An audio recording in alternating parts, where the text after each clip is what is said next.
Welcome, everybody. It's my pleasure to introduce to you Professor Ueda Sensei. Professor Ueda comes from the University of Waseda, where he has been a full professor there since 1997. He did his PhD at the University of Tokyo, completed it around 1986. But even before completing it, he was already working at the NEC and the Center for New Generation Computing Technologies from about 1983 to 1992. And there he developed guarded horn clauses, which were a central part of the kernel language for fifth-generation languages. Many of you here will know about that work. Then after that period, he joined the University of Waseda. His interests span many topics of great interest to many people in our department, including programming languages, design and implementation, concurrency, high-performance verification, and also hybrid systems.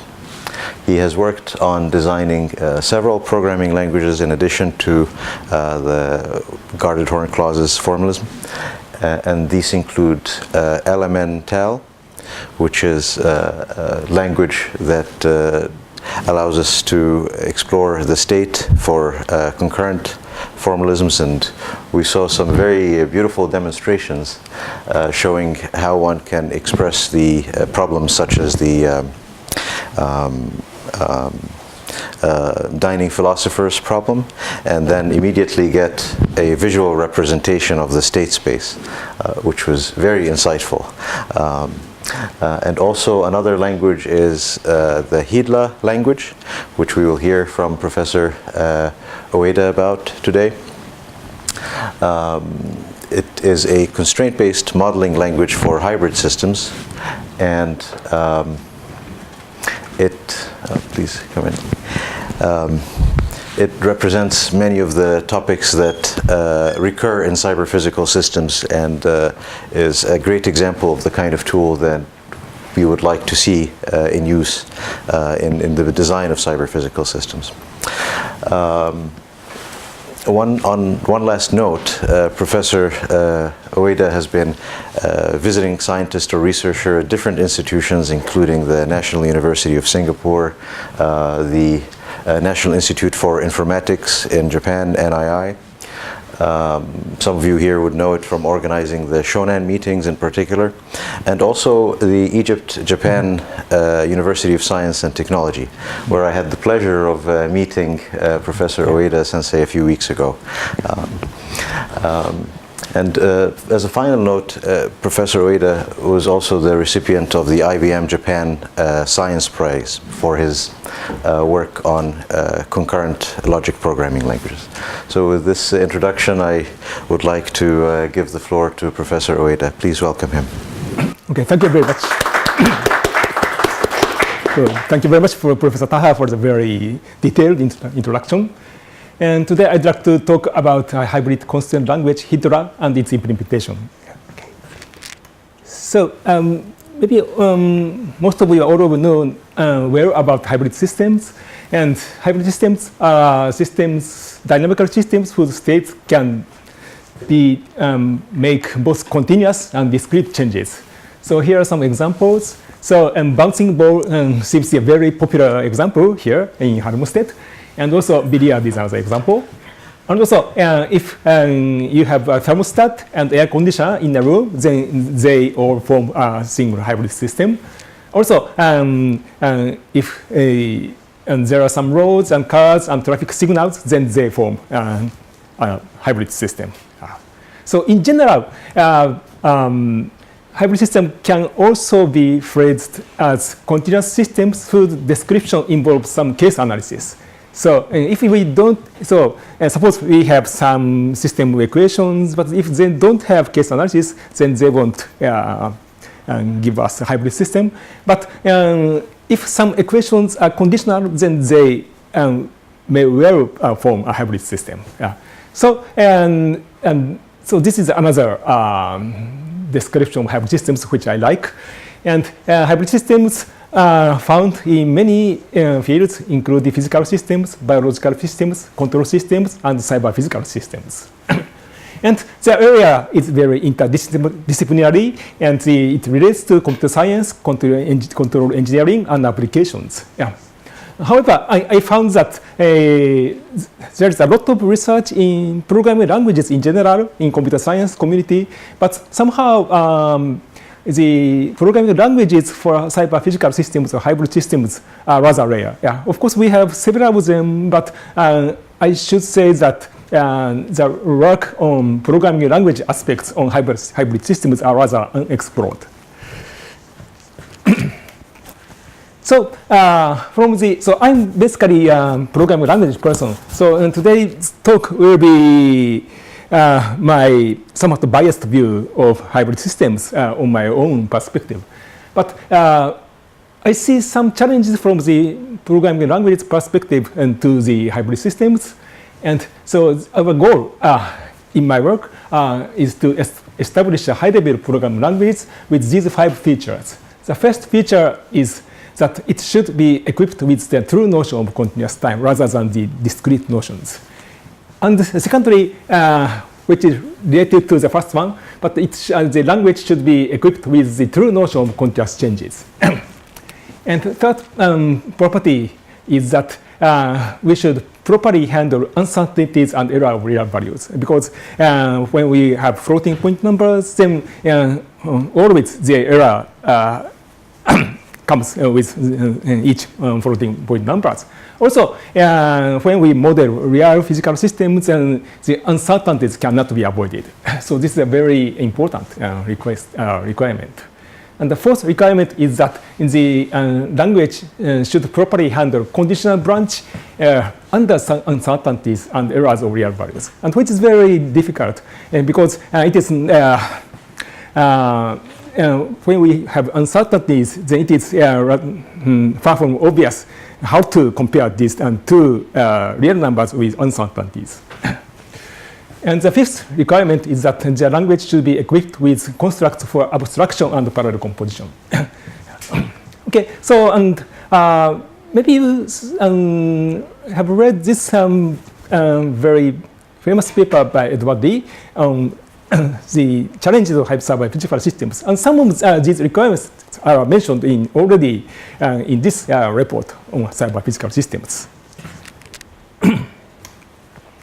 So I, for a long time, I worked on logic programming and constraint logic programming, concurrent logic programming, and graph rewriting. So my background is declarative programming languages, and maybe the constraint programming is most closely related to this particular work on hybrid systems. So let me review what constraint programming is.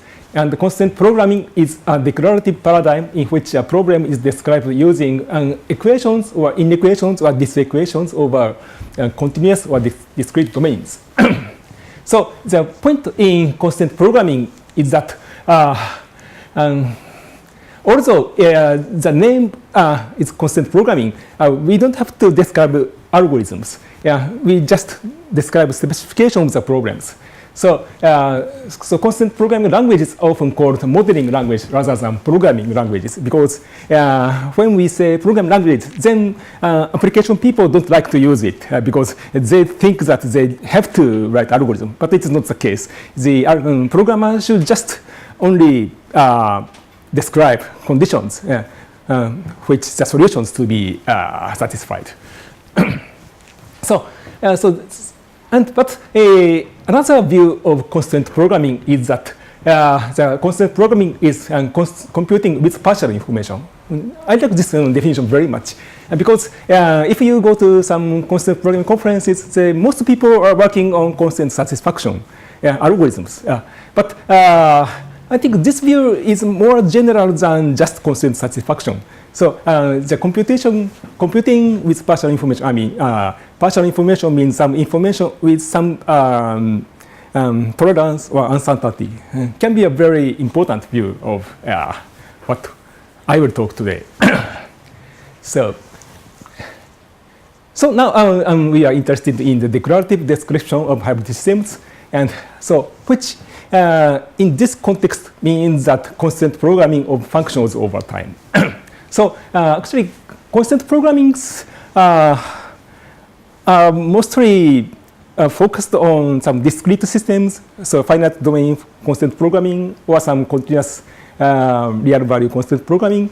But this time, the domain of constraint solving is the functions over time. So the question is that because we are handling dynamical hybrid systems, the natural question arises as to whether we can model such changes or some control structures. But a very nice observation here is that the declarative program paradigm provides the logical implication, implies, which is also called entailment. And this provides a control structure, actually, for conditional branches and synchronization. So here's a very small fragment of HydLa program, which says that this is the temporal operator, always, and always emergency stop equals 1 implies the derivative of speed should be minus 4.0. So some AI people say that and this is the ask condition, and this is a tell condition, which means that if the environment, in the environment somebody pushes the emergency stop button, then this event will be detected. Then this condition holds, and this constraint will be released to the environment, which says that the emergency brake will be turned on, and then the speed will be decreased. So and this rule is effective from all the time, always on and after time 0. So this is a very simple logical implication rule, but this is a very typical example of a HydLa program. And you see there are no new notation. So this is just logical notation and some mathematical notation. So this is one of the points in HydLa. Okay, so now let me quickly review some existing modeling frameworks. Actually, the research on hybrid systems started with hybrid automata by Professor Hensinger and other people. And so this is such an automata approach dominates the whole research community. And also there are several hybrid extensions of other formalism, like hybrid coordinates or hybrid I/O automata or hybrid process algebra. And all they are more or less models of computation. While there are rather few languages about hybrid systems, which includes Acumen and Chimera. But all of these are more or less procedural or state-based. Of course, these languages are to some extent declarative, because at least the languages should handle differential equations, which is very declarative. But still, most of these languages have some assignments or some reset maps, which is sort of a destructive assignment. However, there are some work on constraint-based approach to hybrid systems. In which people handle functions over time. So the first constraint-based hybrid language is called hybrid CC, hybrid concurrent constant language, designed by Vijay Saraswat, who was one of the chief designers of the Extend parallel language, and also the Vineet Gupta, who was in NASA. And this is a hybrid concurrent constant languages. And also, in the context of concurrent logic, constraint logic programming, and there is some work on constraint logic programming over real-valued functions. And also, even if this is a discrete time system, and some old work called Kaleidoscope 90, and this handled something very similar to the HydLa language. And now we have the HydLa language, which is based on constraints and constraint hierarchy. So now in the next slides, I will give a brief overview on the features of HydLa language. First of all, HydLa tries to be a declarative language as opposed to procedural languages. And one of the goals of designing HydLa is to minimize some new concepts and notations by employing popular mathematical or logical notations like equations, inequations, some logical operators, connectives. And so we decided to describe systems using logical notations and hierarchy. And so I will talk later about hierarchy. The second point is that to be more specific, the language is constraint-based. So the basic idea is to define functions over time using constraints, including ordinary differential equations, and solve initial value problems. So we can compare this approach with usual functional programming. So when you learn about functional programming, maybe you learn how to compute finite or infinite lists, which are recursively defined using some difference equations, basically. So so I mean, some infinite streams are defined by difference equations. So you can view HydLa as some limits of this approach. So we just describe differential equations and to define one trajectory of continuous time.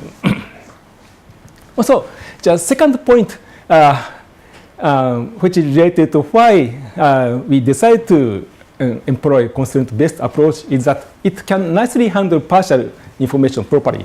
So the language comes with both equations and inequations. And so to properly handle some equations and initial values with some uncertainties, we need to have some notion of intervals. For example, the initial height of a ball should be between 9 and 11 meters of some kind. So, but such an interval can be represented as two inequations. So, some height should be more than 9 and height should be less than 11. So, an interval is some special case of inequalities. So, this means that the interval constraints should fit well within the HydLa approach. And the third point that the HydLa features constant hierarchies. So, we spent maybe more than several years to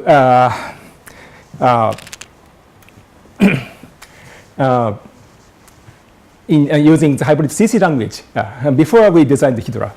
So hybrid CC was a very nice language, nice declarative language, but we found it rather difficult to properly model even bouncing balls using the hybrid CC language. And in general, we found that it is often difficult to describe systems, dynamical systems, so that the constraints are both consistent and well defined. So, which means that if we are not very careful, our set of equations or set of rules are just overspecified or underspecified. So we very often fall into these errors. So, so here is an example of bouncing ball. So, bouncing ball normally falls by gravity, which is a default action for balls, while the ball obeys the collision equation when it bounces. And this is sort of an exception. So, and this default and this exception are not compatible. So when the collision equation is being solved, we should forget about the gravity. So, so there's some priority between these constraints. So of course, we could say that the ball is not on the ground, then the ball falls by gravity. So this is very simple if we have just one ball. But suppose we have some big table on which there are maybe 100 balls. Then what we should say is that if this and this ball don't collide, and then this ball keep moving or something, then we have many pairs of balls which be specified. So in the idea of default exceptions are very important. And this is well known as the frame problem in artificial intelligence, which was posed by Marvin Minsky maybe some 50 years ago.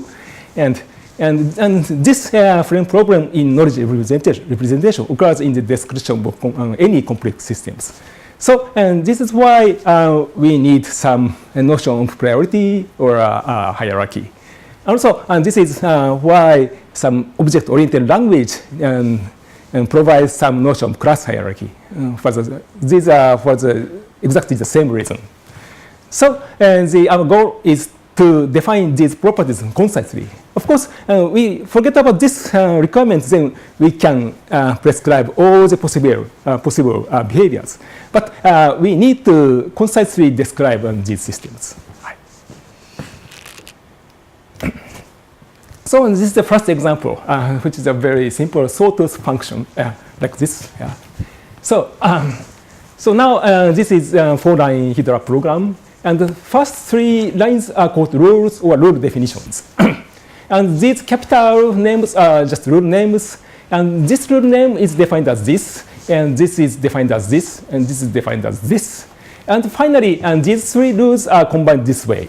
So I will explain this example one by one. So the init rule says that, so and now the program is going to define the function f of f over time. And this rule says that the initial value of f is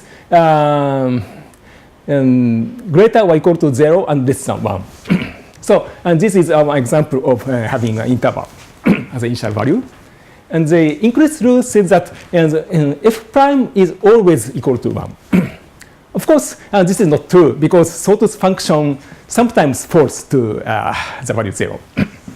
So the drop rule says that if f is going to reach 1, then it will never reach 1 actually, and it will reset to 0. So actually, you are familiar with this prime notation. This is time derivative, but this minus notation is something like so. Okay.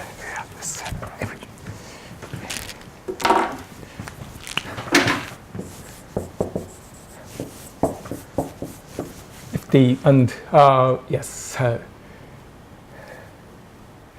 So f(o) minus yeah. Something like that. Sorry. Yes. So S is approaching to T from lower. Then so this is so f minus is the abbreviation of this notation. Okay. So actually, maybe before that, I should say that all the equations describe the properties at time 0. So this means that f of 0 should be between 0 and 1. So, and also the second line describes the property of time 0, but this is prefixed with the always operator. So, which means that f prime equals 1 at time 0 onwards. Also, this conditional rule holds on time 0 and beyond. Also, you find that the here the f is a function over time, but the time argument is implicit. So actually, always f prime equals 1 is a abbreviated form, and if we make the time variable explicit, then this means that for all time greater than 0, f prime of t equals 1. So this is the expanded form, but we always keep the time implicit. So what does this program define? So this program defines a family of Sawtooth functions with the slope 1 and the range from 0 up to, but not including 1. So with any initial value. Which means that there is some priority between this and this. Actually, the fourth line combines these 3 rules in this way. So init should be satisfied at time 0. But increase need not to be satisfied when this is not consistent with drop. This notation, this is a priority notation, and which can be read as increase is weaken than drop. So, and the current HydLa semantics requires that the top level, some top priority constraints are always to be always satisfied. But this is weaker than drop, so and this can be masked when this is not consistent with drop. So this is how this trajectory can be described. Okay. So actually, from this program, we cannot know the value of f of particular time point. But still, the program describes a family of Sawtooth functions. So when we have some verify of this hybrid HydLa program, maybe we can prove that all trajectories reach all values of between 0 and 1 and oscillates. Yeah. So maybe our future goal is to be able to verify that the value 0.7 can be reached infinitely many times. Yeah. So we haven't built such a model checker yet, but we are very close to that stage. Yeah. Because one of my students recently developed infinite time model checker for this language for a particular some limited class of HydLa programs. Okay, and this is a very popular bouncing ball problem. And here there are 4 rules, and the init rules is about time 0. So this is the initial height, and this is the initial speed. And so I'd like to just single out some constant parameters. So this is the gravity, and this is the coefficient of restitution, which should hold always. And also, this is the for rule, the ht prime prime equals minus g, and this is the bounce rule. So when the ball is going to reach 0, then the height, the speed should be minus c times ht prime minus. And then, as before, we can put some priority between fall and bounce, because fall should be weaker than bounce when the ball is on the ground. But when the ball is not on the ground, then this condition will not hold, which means that when the ball is not on the ground, then bounce is vacuously true. So because the condition is not false. If the implication says that if the condition doesn't hold, the whole formula will be true. So when the ball is falling, then you can still have bounce because this is false. Yeah. But when the ball is on the ground, then this is effective, and this may collide with this rule. So in which case the fall is just forgotten. So now this is how we combine these 4 rules, and now so there are 4 sets of rules. And when the ball is not on the ground, all these 4 rules is maximally consistent. But when the ball is on the ground, then the set of all rules is not consistent. But when we forget about 4, then the rest of the rules is maximally consistent. So, and the principle of HydLa is such that it tries to incorporate as many possible constraints as possible. So in this case, this is the maximally consistent set of rules. And when the ball is on the ground, we obey this set of equations. And when the ball is not on the ground, we obey this set of equations. So this is how this weaker operator works. But from now on, we focused on the possible set of rules and some hierarchy between set of rules. So basically, the HydLa uses this operator. But now we are now going to move to the basic HydLa, which doesn't include this notation, but we have just rules and say set of rules and priority between set of rules. So basic HydLa defines a program as a pair of rule definitions like this, and also the partially ordered set of rules. So these are set of rules, and we have some partial order between possible set of rules. Yeah. So this is how we break down the language into more basic language. So from now on, let me be somewhat more technical.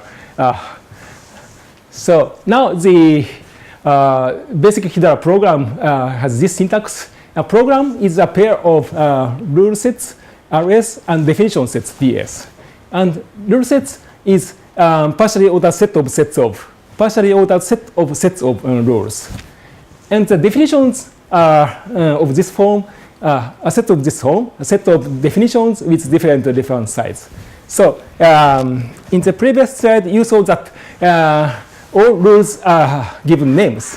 So and this set of rules can be viewed also as a function which maps rule names to logical formulas. So this is just a map in the sense of the, maybe the map in the Scala language or something like that.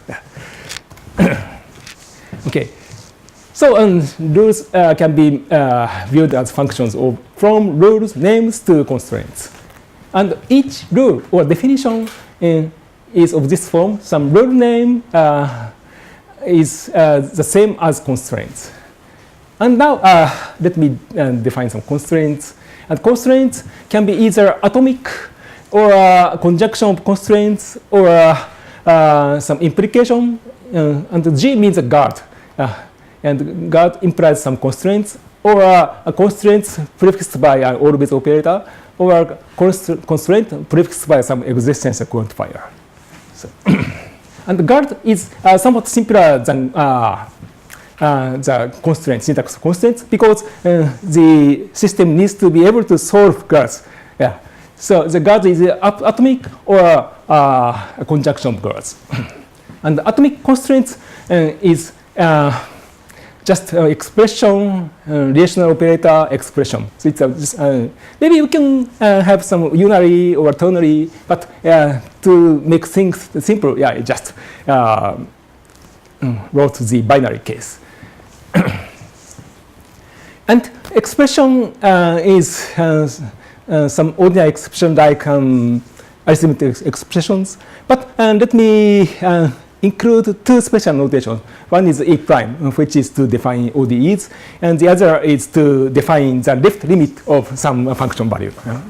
Both of which are very important in defining. Yes. Okay. Yeah. Is there any reason of not including negation in constraint? And negations. Well, so maybe here you have already negations. So if you have greater, then you have less than equal, and if you equal, then you have less or equal. No, but here, okay, there are no strong reasons, I think. Yeah. Because, for example, if I want to specify eventually C holes, then I can say box of not of C. Okay. But I'm afraid that if we allow general negation, maybe the language can become more expressive. But I haven't thought of that very deeply. So let me think about that later. Okay.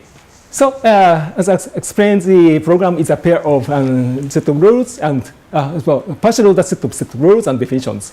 So for example, the bouncing ball program in basic HydLa is like this. We have this set, which is weaker than this set. So this is an example of RS here. Okay. So to translate HydLa programs to basic HydLa, we need the semantics of this operator. But it is just beyond the scope of basic HydLa. It is about the semantics of HydLa language, which I will not discuss in detail. And also, I should note that HydLa or basic HydLa is a language scheme because I didn't specify any specific constraint system.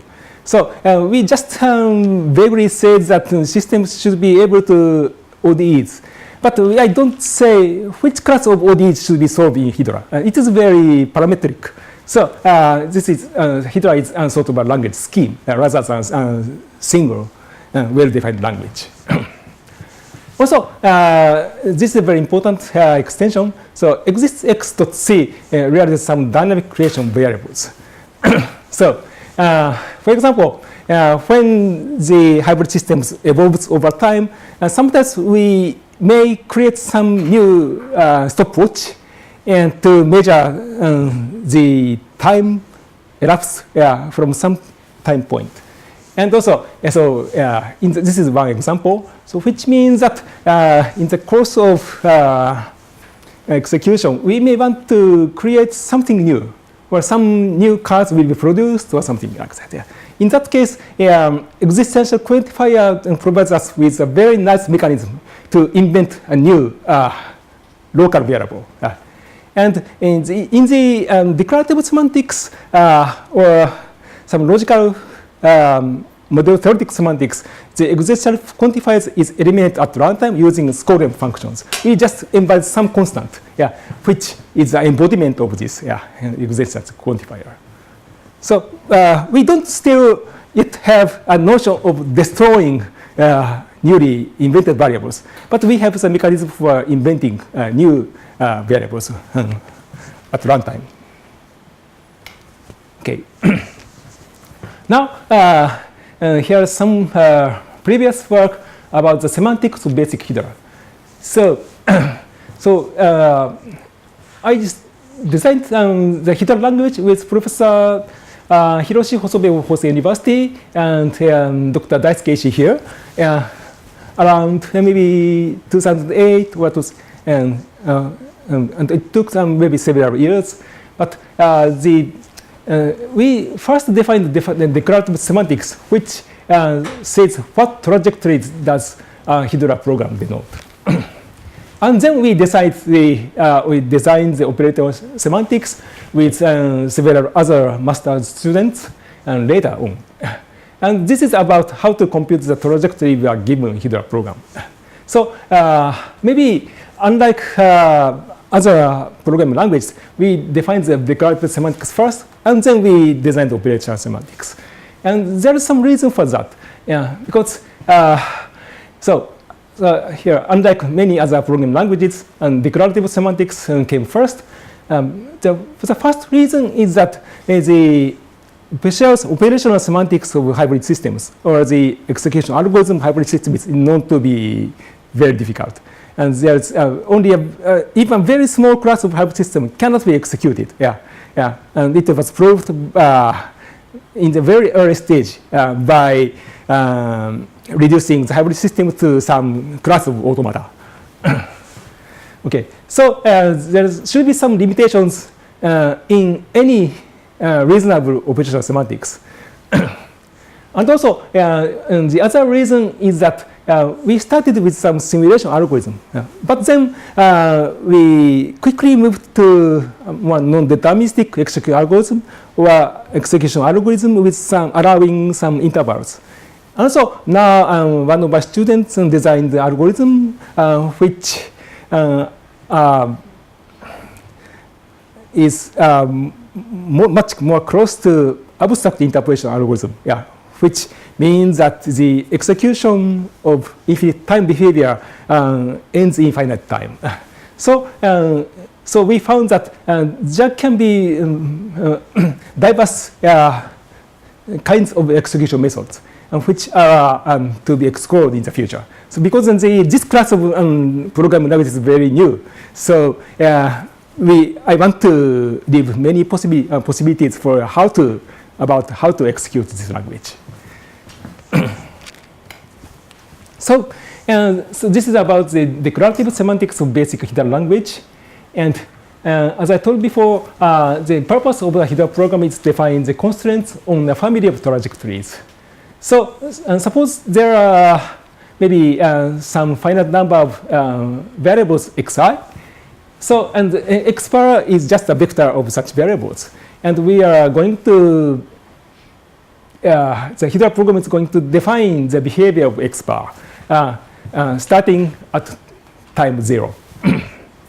So now the declarative semantics or model theoretic semantics is like this. Yeah, this set of trajectories defines this set of rules and definitions. So this is the basic HydLa program, and the declarative semantics tells whether this trajectory satisfies this program or not. So this is a very standard way of defining some logical formulas in any logic. And we found that this formalism worked fine for programs not containing the temporal operator in the consequence of conditional constraints, which means that this simplistic definition worked fine when the system is not very dynamic. I mean, system doesn't evolve in terms of the number of variables. So, I mean, system with a fixed number of components or without delays will be fine. But when we want to model delays, then we want to create a timer on the fly, and then we reset the timer and we switch on the timer, and the timer will alert something. Yeah. So, when we need to model delays, then we found that this is not enough. So it took some time, but we found that the model in the previous slide was too simplistic. So now we found that not only trajectory, but also effective constraint sets defining the trajectories change over time. So actually, even in the bouncing ball example, the set of constraints governing the trajectory change over time, because when the ball is on the ground, the fall rule, gravity rule is ignored. So it's always, the maximally constant sets may always change. This is reason one. But also there's a reason two here. So we have conditional constraints. And if some conditions of some rule is satisfied, then its right-hand side, I mean, its consequent is discharged in the environment. And if that consequent doesn't come with the temporal operator, that's okay. But if the consequent comes with temporal operator or with, then that discharged constant will remain alive in the future.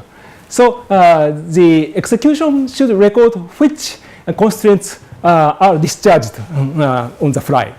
So this is very important. So now the refined semantics is like this. The pair of the trajectory and the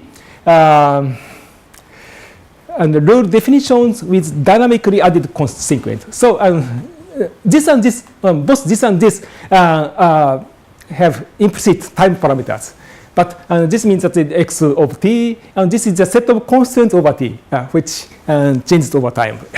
And this pair of this and this satisfied and this or not is how we define the declarative semantics. Okay. Now, this is a bit technical slide, but please bear with me. And now, as usual, we identify a conjunction constraint with a set of constraints. And now we are going to define the notion orbit closure, which is denoted as asterisk. So, and also, it's like any constraints are regarded as a function over time. So, for example, if we say x equals 0, then that is the constraint at time 0.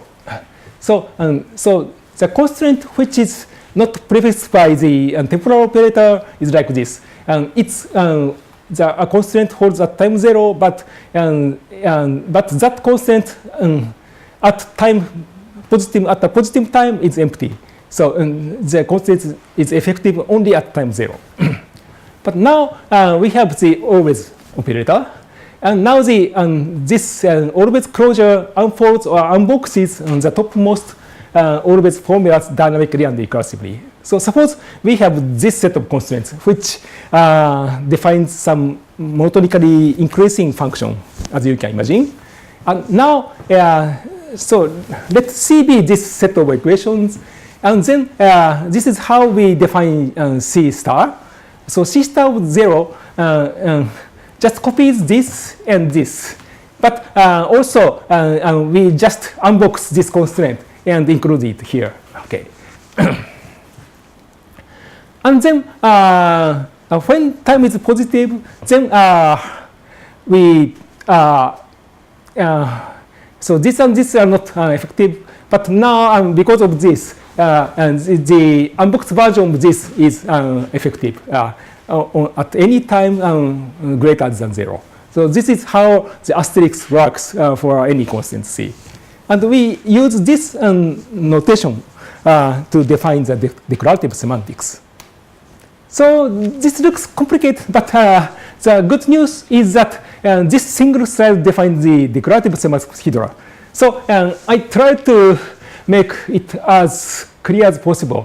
But anyway, the goal is to define whether the set of trajectory and the set of effective rules satisfied this basic HydLa programs. And this formula is divided by a conjunction of 1, 2, 3, 4. So here's 1, 2, 3, 4, and the number 3 is divided into 3 parts, subparts. Okay, so let me explain this slide one by one. Okay, the first thing is that so RS and DS are what you wrote in your program, and but Q is a set of constraints which may be expanded or shrunk in the course of execution. So but the first thing is that the Q is already a closure. So which means that for any time t, so Q. So let me explain that Q of R. Q is a set of definitions, and R is their rule name. So this means that Q of R is some constraint. And the constraint is actually a function of time. So this is some constraint which is effective at some time t. So, and this means that this set of constraints which is effective at some time is always expanded using the star rule. So this is the always closure rule. Okay. The second rule says that the set of rules just extends the original programs in the sense that some constraints may be discharged at runtime on the fly by using the temporal operator. But this means that but it should include the original set of constraints. Okay, this is one, the second thing. Okay, and the third thing, the third part is most complicated, but we can divide this into 3 parts. But so basically, this means that for at any time t, and also the E, suppose the E is a set of rules or something. Yeah, a set of rules. Okay, and or actually RS is partially ordered set of rules. So E is a set of RS, which means that E is a set of rules. Okay, so RS is a set of rules, but this is a set of rules. Okay. Now the first part says that the trajectory at some time okay, and satisfies or entails all constraints belonging to the set E at that time. So the intention is that the E should be the maximal consistent subset at this time. At this time is instance. Okay. So this means that informally this says that the trajectory satisfies that maximally consistent subset, and the second part says that the E is maximal, which is defined by not exists and some other trajectory and some other set of constraints, and this is the body of the constraints, and so this means that there is no rivals other constraints which is just x prime, which is the same as x before time t, and such that E prime is stronger than E, and also x primes satisfies all the rules belonging to E prime. If this is satisfied, then this means that E was not the maximally consistent subset because E is a bigger, strictly bigger. So in the layer of partially ordered set, and it still satisfies, and the X prime satisfies E. So this means that there are no such stronger set of constraints. Okay, so this is about maximality, and the third part is about enclosure. So we have conditional rule set of rules. So suppose that we have this rule of this form, some conditional rule, this is a condition and this is a consequent, and then and suppose that the current value of the trajectory or current constraint defining the current trajectory implies a condition. So this means that the current state in hybrid system defines some condition of some rule.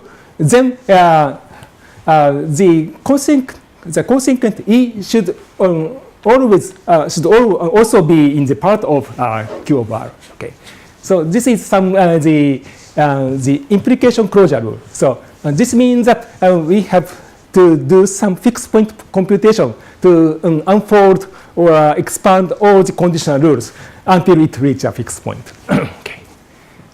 And the fourth rule is says that so if you take a very large Q, then all of these will be satisfied. But the fourth rule says that the Q here should be at each t should be as some smallest set satisfying the rule 1, 2, and 3. So this is the minimality condition. Okay. So and this is a bit complicated, but this ends my most complicated part of my talk. Okay. So here are some more technical part, but let me very quickly review this slide. So some people may wonder if so because this is a constant language and we define the trajectory. So you may wonder that some constraint which is effectively later on will affect the value of trajectory before that time.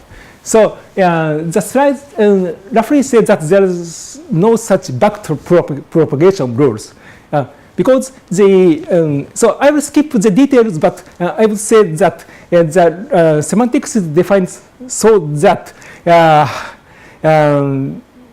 and the value of a trajectory is defined using the past trajectory rather than its future. So and this is how to avoid the absence of back propagation of constraints in the time axis. So and this is a bit too technical, so let me skip this slide. So and then the question is that the semantics I gave in the last slide is strong enough to define bouncing ball or not? And the answer is no, unfortunately. So this is the bouncing ball in the basic HydLa syntax. So these are the 4 rules defining the definition set. And we have this candidate and this candidate. And so this is a set of partially set of rules. And this is the partial order. So this is the bouncing ball in the basic HydLa syntax.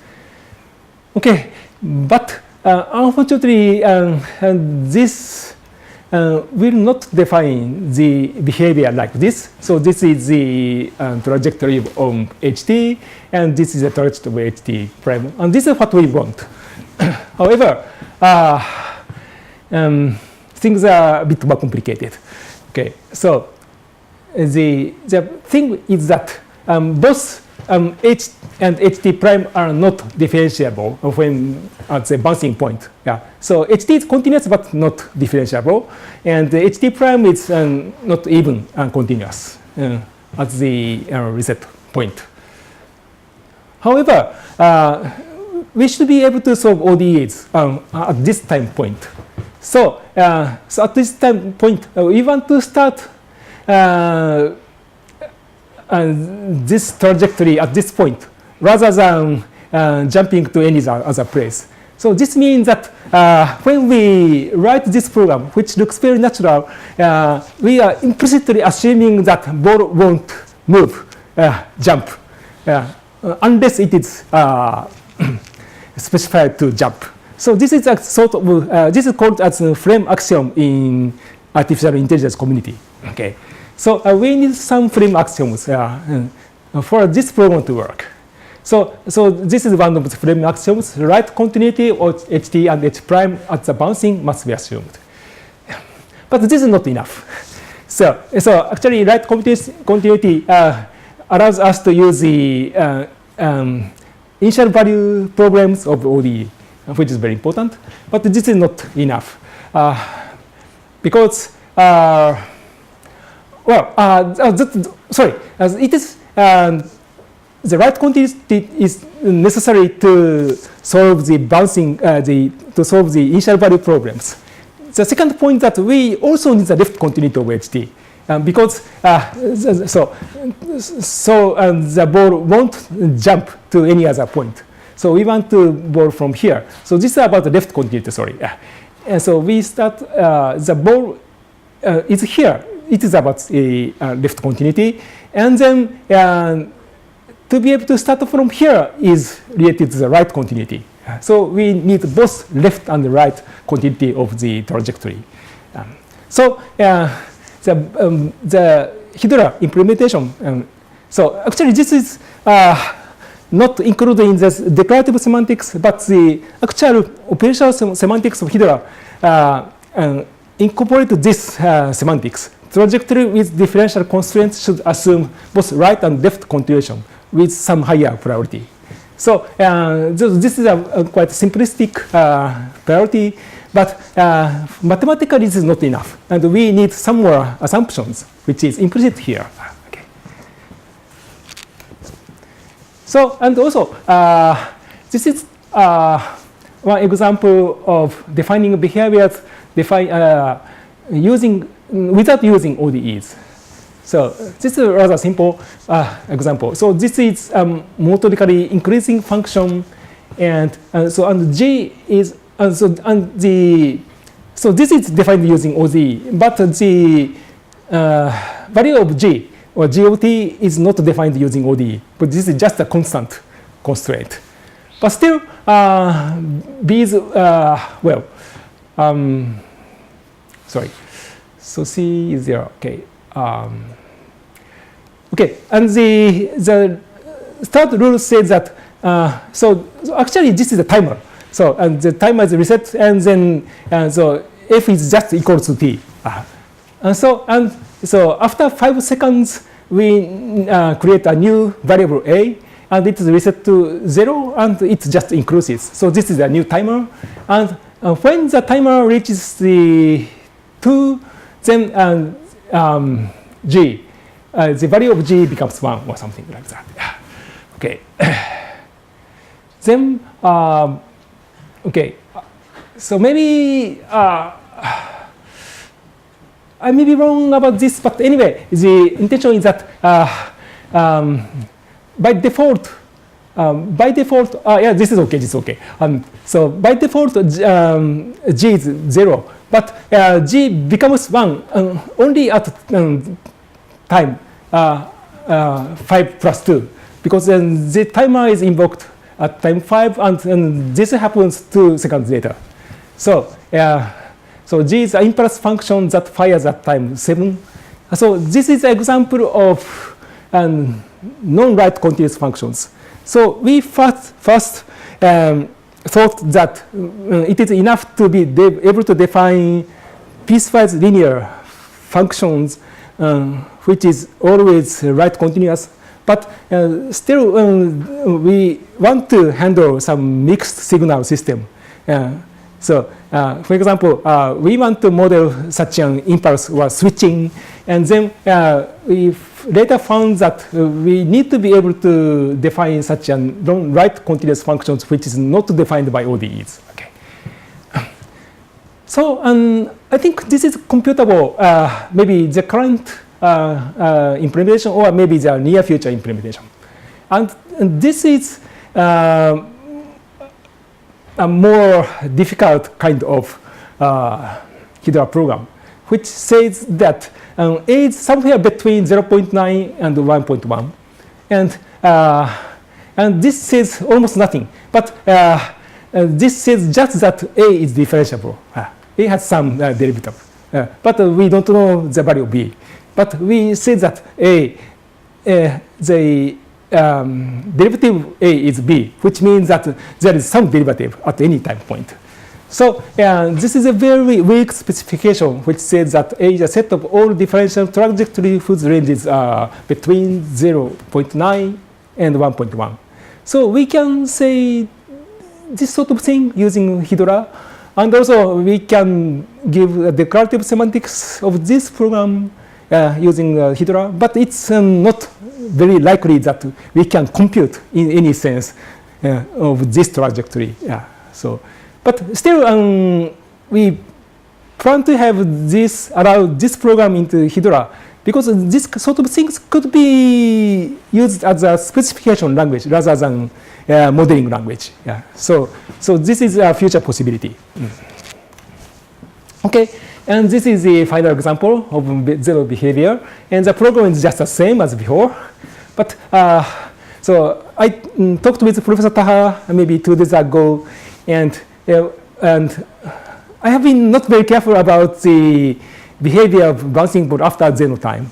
But I found that this program defines the value of a ball at the zero time. But not after the zero time.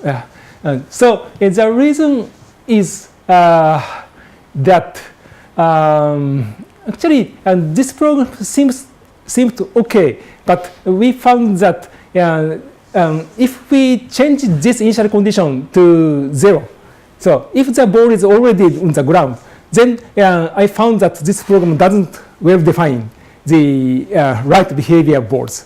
So this means that when the ball reaches 0 time, then it is just stopping at the ground. And it's okay up to time. But the program is a bit underspecified as to what happens when the ball is already on the ground. So this means that we need some other rule which says what should happen when the ball is on the ground and it's not moving. Okay. So that's my current solution about this. Okay. Or this is other solution to the Zeno problem. Or maybe we can use this rule, which says that if the ball, the height is reaching 0 and the speed is reaching 0 at the same time, then this and this condition holds at the same time. And then upon and after that time, and ht should be 0. So this is could be used to enforce the trajectory after 0 time. This is another solution. Anyway, this is about the operations declarative semantics, and we haven't considered the possibility of operationally handle this sort of rules because we could have some reasoning system which allows this reasoning, but the standard algorithm doesn't have this. Okay, so now let me quickly review our execution algorithm, which is also called as operational semantics. So now So the HydLa program is some set of rules with some priorities. So now the program is first translate something like a basic HydLa program, which is partially ordered set of constraints. And then the algorithms just alternate between the point phase and the interval phase. And the point phase is about some reset or discrete change. And the interval phase is about the solving ODEs and to find out the next time, the earliest next time for the point phase. Okay.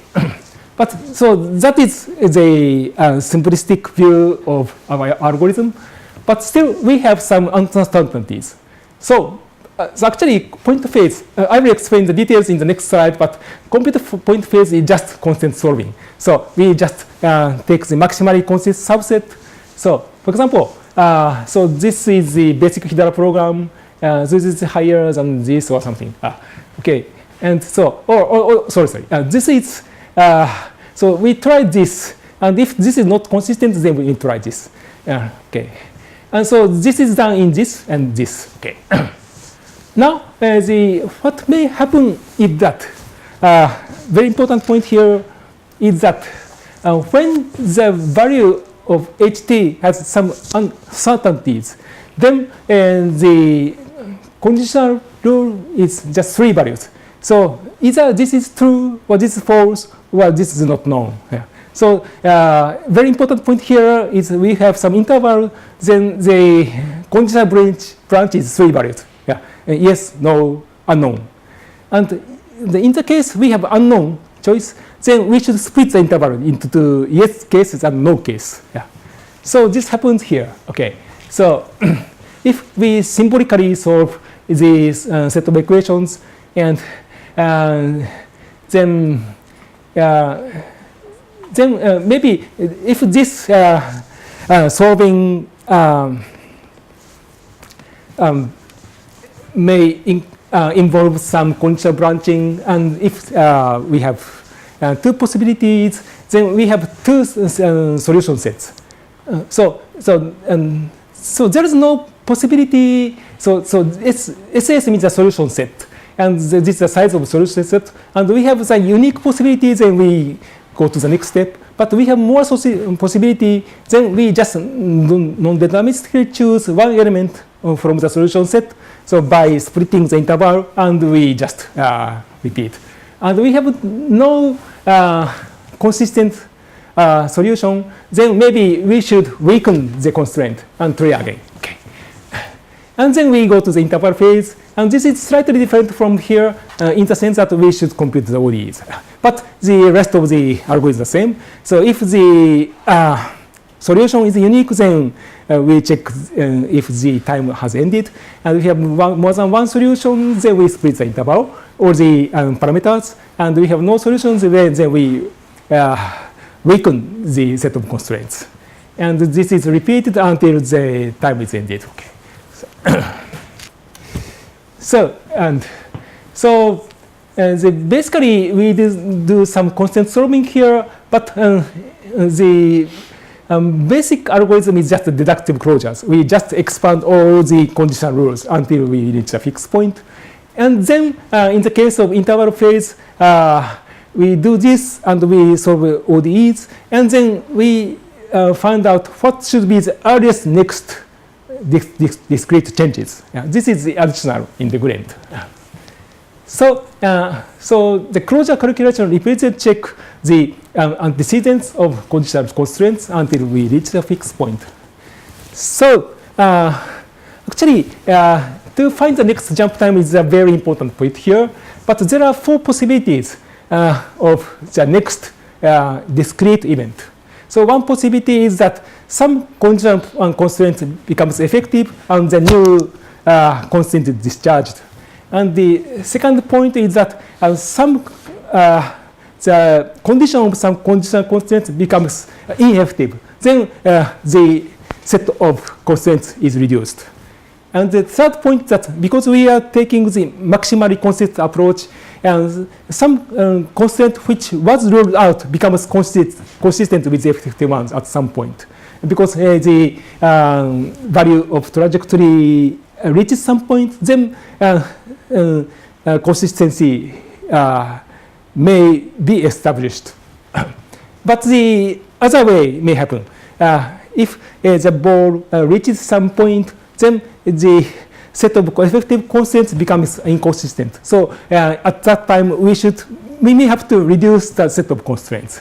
So there are 4 possibilities. The algorithm checks what is the earliest time when either of these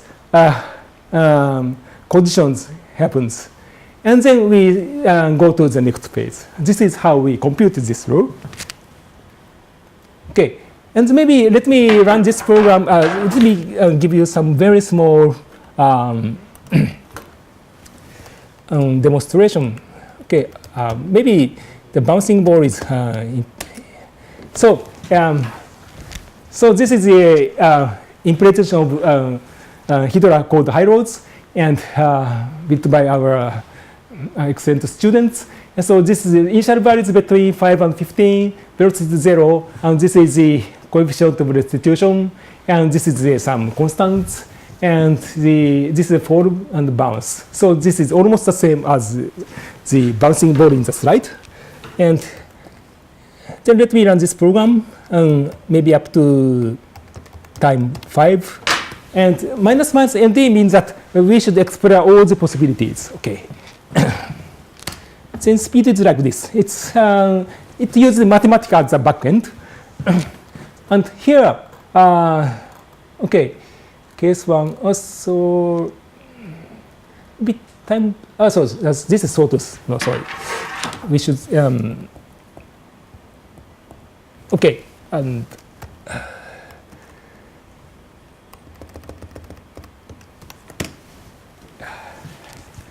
so it's like this. So actually, the main difference between HydLa and current HydLa and current Acumen is that we use symbolic solvers. So we use mathematics for symbolic solving. So this is still a simple kind of symbolic solving.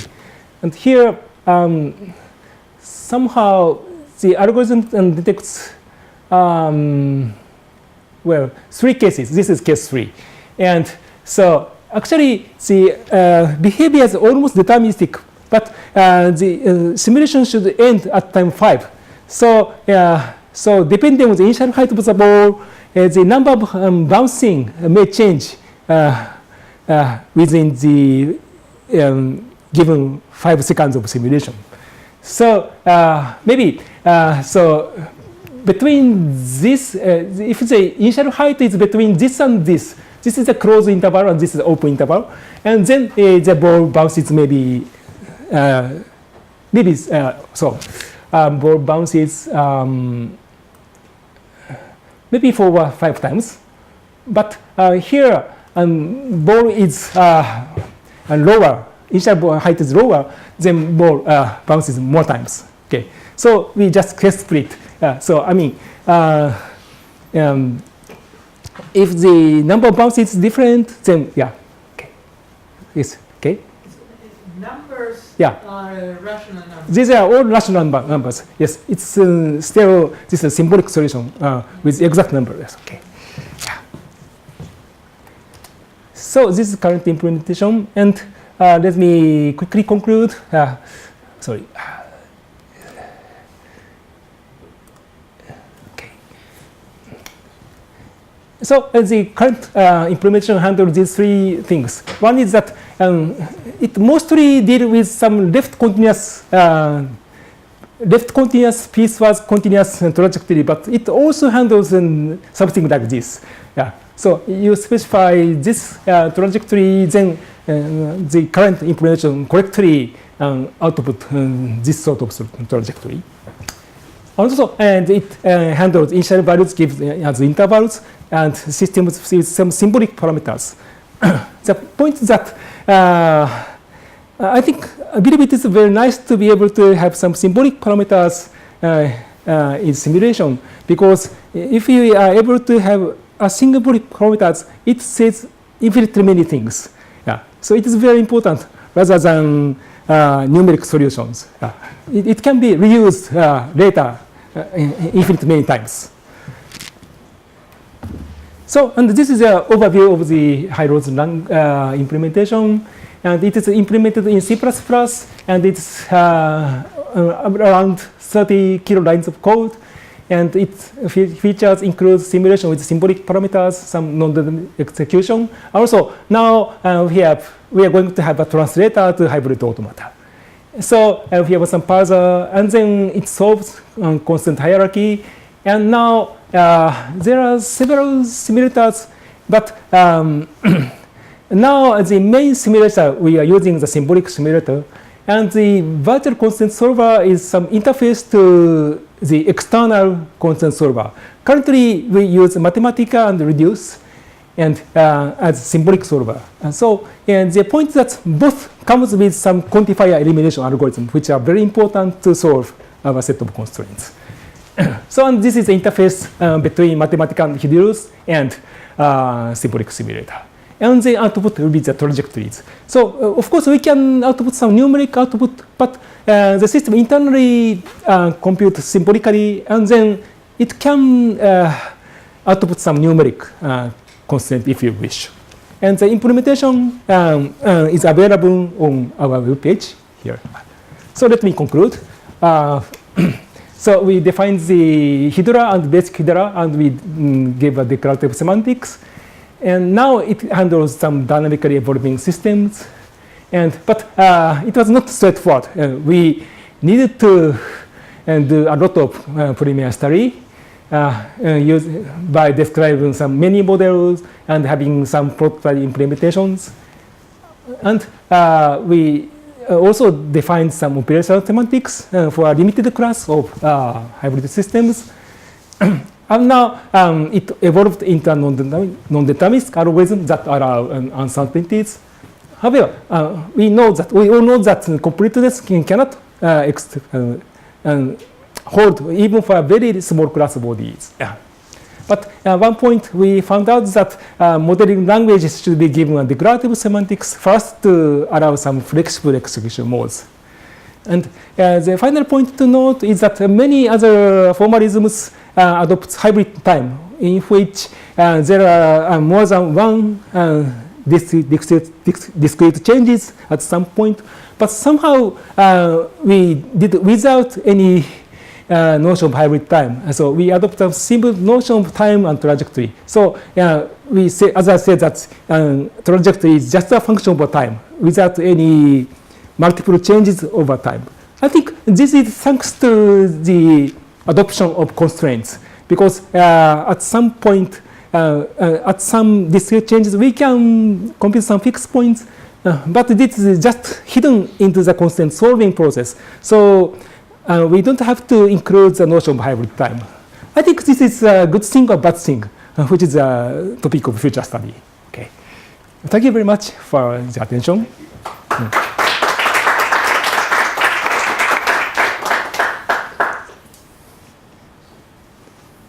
Thank you very much, Professor Ueda. We have some time for some quick questions, and then we have some coffee and refreshments outside. Any questions from the audience? I noticed you're looking a little bit at interval-based operational semantics for HydLa, but are there any others that you have been considering, given that you have a framework that is very flexible? Well, so Namis Matsumoto here, PhD students working on integrating the symbolic solving and some interval solving. So this is interval-based. So in principle, the interval method is already in this framework, because you can represent an interval using two inequalities. But in reality, it will not work, because symbolic solving is rather heavyweight. Yeah. So we use some specialized solver to allow realistic interval solving. So this is a very important topic of future study. Any other questions? Please, Harsh. Just a side. Actually, I like your idea of preventing the zero point, slide 20, because there you use a formula of the form box P implies box Q, which is nothing but a strong fairness in temporal logic. So is it, my question is it in any model, a zero point can be characterized by a strong fairness or some kind of fairness? Sorry? Is any zero point characterized by a strong fairness requirement? Fairness requirement. Okay, so I'm not sure if the 0 point is related to some fairness assumptions. The way you prevented it was a property which says box P implies box Q. So I was thinking if there is a way to prevent zero point in any model by just specifying the fairness requirement. Well, so actually the current semantics doesn't fair any assume any fairness assumptions about the choice of rules. So I think the current question is about whether this condition is computable or not. So if the solver is strong enough to be able to solve this, then this rule will work. But this depends on the strongness of the interpreter. I think there's kind of an interesting idea also here, maybe from the point of view of simulation, that a zero point kind of can take up all the computational resources, and maybe something can be done there to let a zeno subproblem fail separately from the rest of the simulation. So that's, I think maybe there could be something to explore there.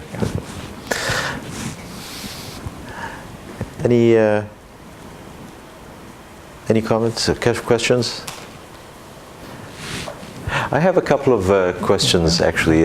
Slide 18 was really great because it captured a lot of subtle issues going on in the specification of these semantics. I was wondering if the point about the left and right continuity, or some of these points, the middle two, the last two green bullets, are captured by the definition of the derivative. So depending on how we define the derivative, is it possible? Okay, so maybe some of those may be implied by the definition that we use. Okay, good. Yes, but derivative, actually,